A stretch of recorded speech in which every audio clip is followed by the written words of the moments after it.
대회 이런 사례 제가 점을 본 것 중에 상담을 한 것 중에 되게 말도 안 되는 건 아니지. 다 각자 사연이 있으니까. 근데 조금 말도 안 된다기보다는 조금 황당한 얘기를 해드리려고 하는데, 수많은 분들이 상담을 받으려고 이제 예약을 하시고 오시거든요.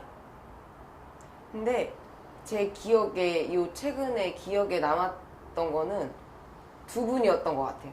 한 분은 남자분이고 한 분은 여자거든요. 근데 남자분 얘기를 먼저 해드리자면, 서울에, 강남에, 이렇게 어디라고 딱 집어서 얘기를 할 수는 없지만 되게 부유하게 사시는 분이에요. 굉장히 능력도 있고 돈으로도 어려움 없이 아쉽지 않게 사시는 분인데, 이혼하고 이제 혼자 사시는 분인데 밖에서 젊은 여자를 하나 만난 거야.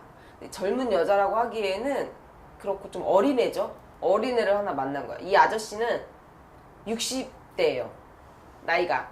근데 이 여자애는 이제 26인가? 27인가 6인가 밖에 안 됐어. 그러면 내 자식보다 더 어릴 수도 있는 거잖아. 나이 차이로 따지면. 근데 그 여자애한테 돈을 엄청 쓰셨더라고요. 이 아저씨가. 거의 막 억 단위로 썼는 한 7, 8억 쓰셨다고 하는데, 본인 말로는 뭐 얼굴 성형이고 뭐 필요한 거, 그 여자애가 필요하다는 거는 이제 물질적으로는 이제 막 다 해준 거야, 이 아저씨가. 근데 여자애가 도망가 버렸어.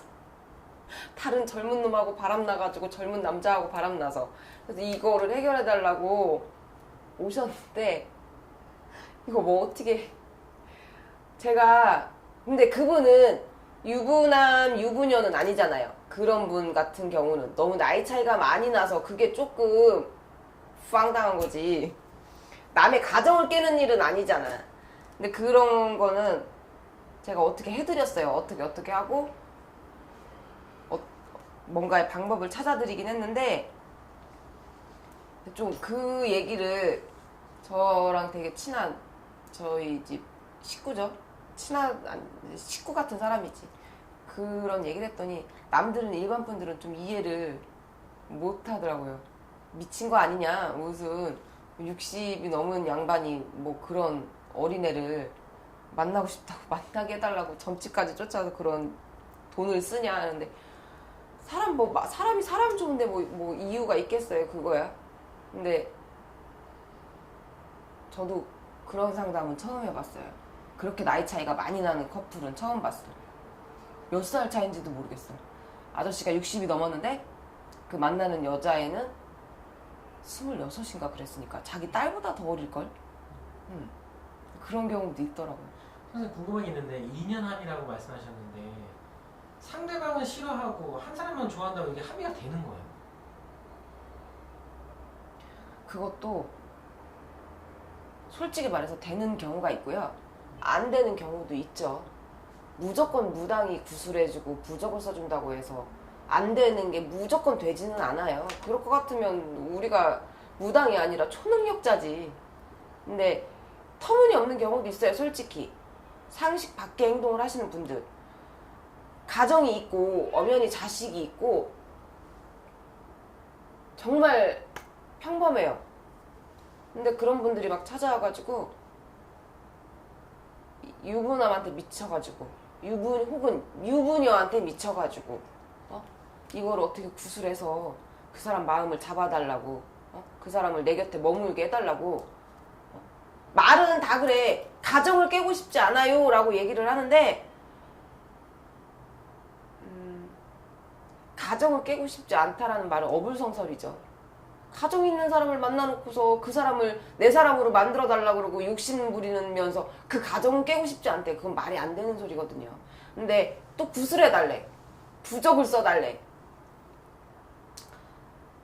근데 그것도 말이 안 돼요, 사실상. 근데 그런 분 있었어요. 또 이것도 좀 황당하긴 한데, 황당하다기보다는 좀 이제 이것도 상식 바뀌죠. 인간의, 윤리적으로 따지면 인간의 이제 도리로서 이 아줌마도 나이가 많아. 50 몇 살인데 정말 지극히 평범해요.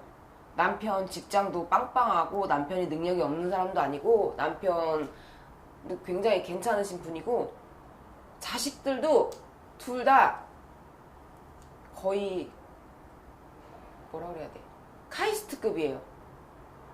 공부도 열심히 하고 뭐 나무랄 데가 없는 가정의 가정주부인데 돈이 없는 것도 아니고 재력도 빵빵해요. 돈도 한남동에 몇십억짜리 집을 한 세 채씩 갖고 있는 분이니까.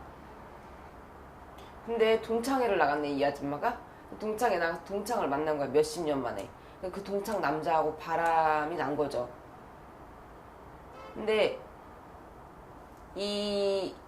내가 봤을 땐 그랬어. 내가 봤을 땐 이 아줌마가 너무 순진한 거야. 아줌마 정신 차리라고까지 얘기를 했거든요. 제가 이거는 점을 보고 말고 할 것도 없다. 아줌마 정신 차려요. 근데 이 아저씨는 꽃제비야.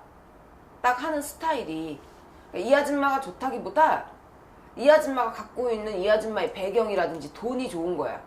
이 아줌마를 자기 손에다 놓고 쥐락펴락 하는 거지. 이 남자 입장에서, 이 아저씨 입장에서는 먹다 버린 씹다 버린 껌인 거야. 이 여자가 오라면 오고 가라면 가고 자기한테 꽂혀 있고 미쳐 있는 걸 이 아저씨는 알아요. 그러니까 이 아줌마가 이제 무슨 동에 집이 있다고 하니까 거기에 있는 집을 팔아라. 뭐하러 현금을 그런 부동산에 묶어놓냐. 웬만하면 팔아서 이제 다른 거를 투자해보지 않겠냐. 이 아줌마는 또 그게 자기를 위한 얘기인 줄 알고 진심인 줄 알고 저한테 이제 상담받으러 와서 막 그런 얘기까지 하는데, 이제 제3자는 들어보면 알잖아요. 어떤 게 진심인 건지. 그러면 이거를 잘 생각해야 돼. 나를 위한 얘긴지 나를 위한 얘긴지. 언뜻 들으면 나를 위한 얘기 같아. 그러니까 거기에 혹하는 거거든요. 근데 결론은 나를 위한 얘기야. 지를 위한 얘기라는 거지. 그 말하는 상대방은 그 말을 돌려서 할 뿐이에요. 근데 아줌마가 50 몇 살이고 나이가 그렇게 많으면 뭐해. 나를 위한 얘긴지 나를 위한 얘긴지도 구분을 못하고 이제 완전 심취돼 있는 거예요. 그 남자분한테, 그 아저씨한테. 정신 차리라고 오죽하면 제가 이런 말까지 했어요. 아줌마, 엄마 자식이 이런 거 알면 어떨 것 같냐고. 자식 얼굴을 어떻게 보겠냐고, 엄마로서. 근데 우리 집 할머니는 그러시대. 먹고 살만 하니까, 솔직히 먹고 살만 하니까 호강에 겨워서 5강에서 똥 싸는 소리 하고 앉아있다고. 근데 할머니가 약간 사이다 같이 말씀을 하셨거든요. 근데 나는 우리 할머니 말씀에 한 표.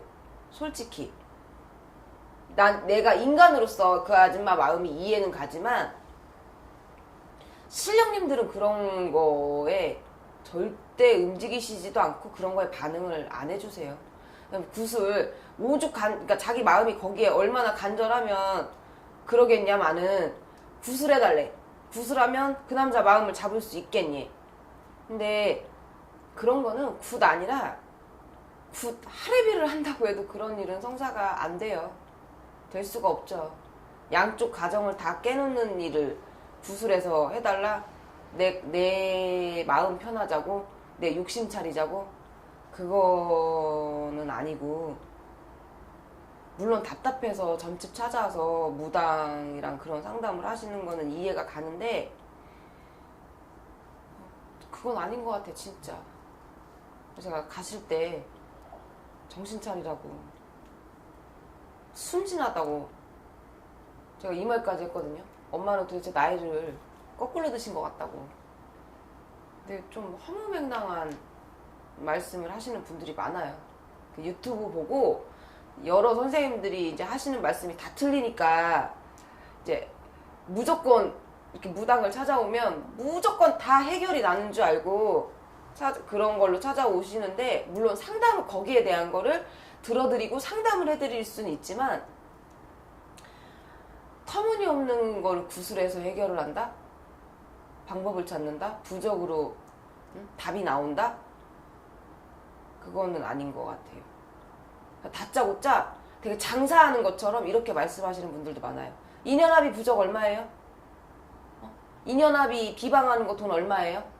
근데 저뿐만이 아니라 다른 무속 선생님들도 마찬가지고 저희같이 이렇게 무당들은 장사꾼이 아니거든요. 그래서 다짜고짜 상담을 받지도 않았는데 무조건 부적값이 얼마냐, 굿값이 얼마냐, 비방하는데 얼마냐. 저희는 식당이 아니라서 이렇게 메뉴판에 가격이 정해져 있지가 않아요. 그래서 그렇게 모르셔서 그렇게 말씀하시는 거 아는데 다짜고짜 그렇게 물어보시는 거는 좀 삼가를 해주셨으면 좋겠어요.